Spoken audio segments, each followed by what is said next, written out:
નમસ્તે વિદ્યાર્થી મિત્રો, આજે વાત કરીશું સ્વાધ્યાય સોલ્યુશન ધોરણ 6 અને વિષય ગણિતના ચેપ્ટર નંબર 1 સંખ્યા પરિચયના સ્વાધ્યાય 1.2 નું સંપૂર્ણ વિદ્યાર્થી મિત્રો સોલ્યુશન મેળવીશું।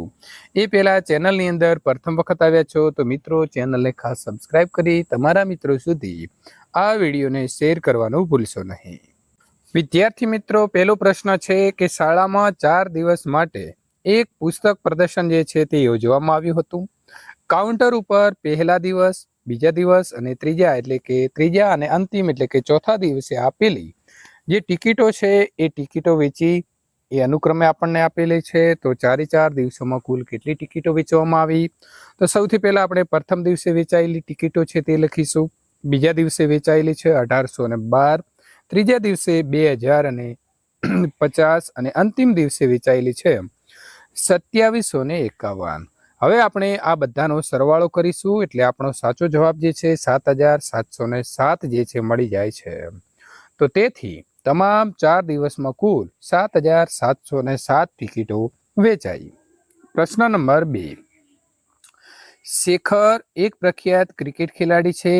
તેણે ટેસ્ટ મેચોની અંદર અત્યાર સુધીમાં 6980 રન બનાવ્યા છે। તો તેને કુલ 10,000 રન પૂર્ણ કરવા ઈચ્છે છે તો હજુ કેટલા રનની જરૂર પડશે? કેટલા બનાવવા માંગે છે? તો પૂર્ણ રન કરવા માંગે છે 10,000। કેટલા બનાવી દીધા છે? તો મિત્રો બનાવેલા રન છે 6980, એની આપણે બાદબાકી કરી દઈશું 10,000 માંથી। આપણો જવાબ મળી જાય છે કે હવે શેખરને જો 10,000 રન પૂરા કરવા હોય તો તેને 3020 રનની જરૂર પડશે। પ્રશ્ન નંબર 3, ચૂંટણીમાં સફળ ઉમેદવાર જે છે તેને કેટલા મત મેળવ્યા છે? તો 5,77,500 અને તેની નજીકના પ્રતિસ્પર્ધીએ 3,48,700 જે છે તે મત મેળવ્યા છે। તો સફળ ઉમેદવારે કેટલા મતોની સરસાઈથી ચૂંટણી જીતી? તો એને કેટલા મળ્યા? 5,77,000। એમાંથી આપણે 3,48,700 જે એના પ્રતિસ્પર્ધી વિરોધી પક્ષને મળ્યા એને બાદ કરી દઈએ તો કેટલા મતથી સફળ ઉમેદવાર જીત્યો?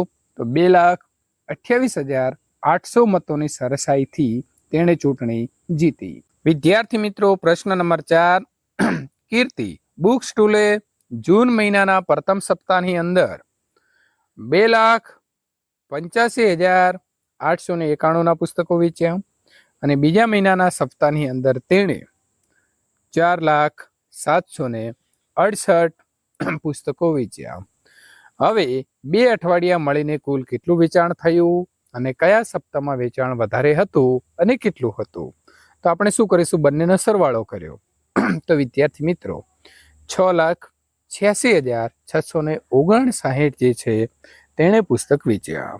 હવે બીજા સપ્તાહનું વેચાણ વધુ છે કારણ કે પ્રથમ સપ્તાહ જે છે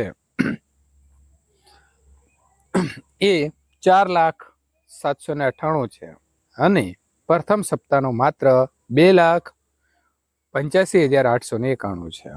તો વિદ્યાર્થી મિત્રો, બીજા સપ્તાહમાં 4 લાખ, એમાંથી પ્રથમ સપ્તાહના 2 લાખ આપણે બાદ કરીએ તો બીજા સપ્તાહની અંદર જે વધુ વેચાણ થયું, કેટલા વધારે વેચાણ થયું? તો 1,14,877 વધારે પુસ્તક જે છે તે વેચાણ થયું। પ્રશ્ન નંબર 5,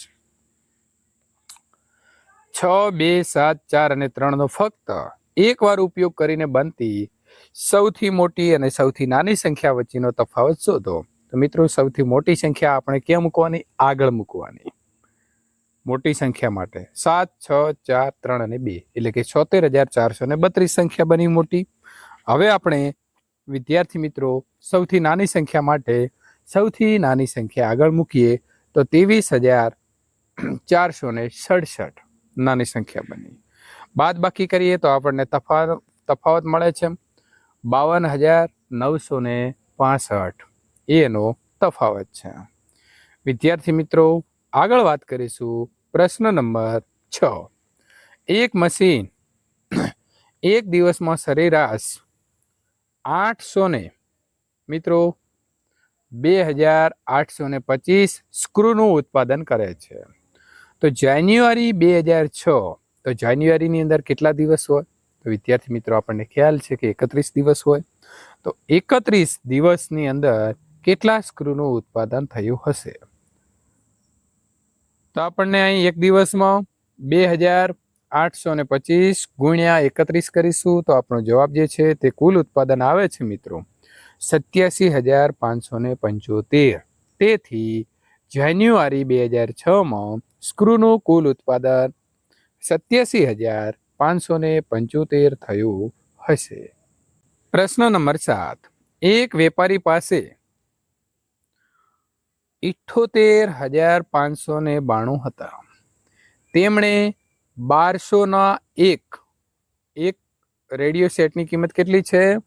1200. એવા એણે 40 રેડિયો સેટની કિંમત ખરીદવા માટેના ઓર્ડર આપ્યા. ખરીદી પછી તેની પાસે કેટલા રૂપિયા બાકી રહેશે? મિત્રો એક રેડિયાની કિંમત કેટલી છે? 1200. આપણે લેવાના કેટલા છે? તો 40. અહીં 12 ચોક 48 અને પાછળના 3 0 આપી દઈએ તો 48,000 રૂપિયાના એ 40 રેડિયો ખરીદશે. હવે વેપારી પાસે કેટલા રૂપિયા હતા મિત્રો? તો એના જોડે 78,592 હતા. તેમાંથી તેણે 48,000 રૂપિયાના રેડિયા ખરીદી લીધા. માટે એની પાસે હવે 30,592 રૂપિયા જે છે તે બચત રહી. એની પાસે એટલા રૂપિયા બચ્યા. એક વિદ્યાર્થી 7,236 નો 56 વડે ગુણાકારના બદલે 65 એટલે કે સંખ્યાની અદલા બદલી થઈને ગુણાકાર કર્યો. તેનો જવાબ સાચા જવાબ કરતા કેટલો વધારે હશે? અહીં કંઈ આપણને ઈશારો એટલે કે હિન્ટ આપી છે. શું તમારે બંને ગુણાકાર કરવાની જરૂર છે? મિત્રો બંને ગુણાકાર કરવાના બદલે આપણે અહીં કેટલો તફાવતથી વધારે ગુણાકાર થયો છે તે જાણી તેના વડે ગુણાકાર કરીશું તો પણ આપણને ઈચ્છિત જવાબ મળશે. કેવી રીતે? તો જો અહીં 56 બદલે 65 એ કેવી છે? તો 65 કરતા 56 જે છે એ મોટી સંખ્યા છે. તેથી 65 ઓછા 56 એટલે આપણને કેટલા મળ્યા? તો 9 મળ્યા. તો અહીં આપણે શું કરવાનું છે વિદ્યાર્થી મિત્રો? 7236 ગુણ્યા 9. તેથી સાચો મળેલો જવાબ જે છે તે મિત્રો જવાબ કરતા સાચા જવાબ કરતા 65,124 જેટલો જવાબ વધારે આવ્યો હશે. ત્યાર પછી આગળ વાત કરવાના છીએ. પ્રશ્ન નંબર 9. એક શર્ટ સીવડાવવા માટે 2 મીટર અને 15 સેન્ટીમીટર કાપડ જરૂરી છે. 40 મીટર કાપડમાંથી કેટલા શર્ટ બનશે અને કેટલું કાપડ બચશે? અહીં આપણને એક ઈશારો આપ્યો છે એટલે કે હિન્ટ આપી છે. માહિતી સેન્ટીમીટરમાં ફેરવો. એટલે શું કરવાનું છે મિત્રો? અહીં જોઈ લો કે આપણે 2 મીટર છે તો 2 ગુણ્યા 100 સેન્ટીમીટર પ્લસ 15 સેન્ટીમીટર ઉપરના છે તો 2 ગુણ્યા 100 એટલે 200 સેન્ટીમીટર અને પાછળના 15 સેન્ટીમીટર એટલે સેન્ટીમીટર કેટલા થઈ ગયા? 215 સેન્ટીમીટર. હવે કાપડની લંબાઈ કેટલી છે? તો 40 મીટર. તો આપણે શું કરીશું? 40 ગુણ્યા 100 સેન્ટીમીટર એટલે વિદ્યાર્થી મિત્રો આપણી જોડે કાપડ 4000 સેન્ટીમીટર છે. સીવાતા શર્ટની સંખ્યા તો મિત્રો 4000 ભાગ્યા 215 કરવાના રહેશે. તો તમે અહીં ભાગાકાર કરશો તેથી 18 શર્ટ સીવાશે અને 130 સેન્ટીમીટર 1 મીટર અને 30 સેન્ટીમીટર કાપડ જે છે તે બચશે. પ્રશ્ન નંબર 10. દવાઓ બોક્સમાં ભરેલી છે અને દરેક બોક્સનું વજન 4 કિલો અને 500 ગ્રામ છે. 800 કિલોની ક્ષમતાવાળી એક વાનમાં કેટલા બોક્સ ભરી શકાય? એક બોક્સનું વજન કેટલું? તો 4 કિલો અને 500 ગ્રામ એટલે કે 4 ગુણ્યા 1000 ગ્રામ પ્લસ 500 એટલે કે 4500 ગ્રામ થાય. 800 કિલોનું કરવું હોય તો 800 ગુણ્યા 1000 ગ્રામ તો અહીં વિદ્યાર્થી મિત્રો 8 લાખ થશે. તો અહીં તમારે શું કરવાનું છે? બોક્સની સંખ્યા તો 8 લાખ ભાગ્યા 4500 એટલે સીધો આપણો સાચો જવાબ આવે છે કે તેથી વાનની અંદર 177 બોક્સ જે છે તે ભરી શકાય. પ્રશ્ન નંબર 11. શાળા અને વિદ્યાર્થીના ઘરની વચ્ચેનું અંતર 1 કિલોમીટર 875 મીટર છે. 1 કિલોમીટર ઉપર કેટલું છે? 875 મીટર. રોજિંદા તે આવતા અને જતા બંને વખત ચાલે છે, તો 6 દિવસમાં તેના વડે આવરી લેવાતું કુલ અંતર શોધો.